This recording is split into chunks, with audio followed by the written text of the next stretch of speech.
16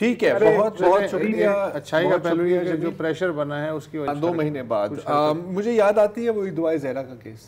یہ اس سے سملر ہی ہے بالکل، وہ بالکل ویسے ہی لگ رہا ہے. اس میں بھی اس کے کئی بیانات آئے تھے کہ جی میں تو بڑی خوشی سے گئی ہوں. برین واشنگ ہوتی ہے، آپ کو آثر دیا جاتا ہے. اگر یہ افغان کا کیس نہیں ہے تو گرومنگ کہا جاتا ہے. میں صرف بی بی سی کی رپورٹ پڑھ رہا تھا، انہوں نے یہ جو میڈیکل رپورٹ پیش کی ہے نا KP والی، اس کے بارے میں انہوں نے رائے لی ہے. یہاں پہ ہماری جو پولیس سرجن ہیں ڈاکٹر سمیہ طارق، انہوں نے کہا کہ یہ بہت ڈاجی ہے. کس طرح سے ڈٹرمن کریں گے آپ کے اس کی ایج جو ہے، انلیس آپ یہ کہتے ہیں کہ ڈینٹل ٹیسٹ کریں یا ہڈیوں کا کریں تب پتہ چلتا ہے. اس طرح جو ہے وہ ایک بڑی سرسری قسم کی ٹیسٹ ہوتی ہے وہ بلاغت ڈٹرمن کرنے کے لیے، اور یہ کہیں سے بھی یہ ڈاکیومنٹری ایویڈنس نہیں سمجھا.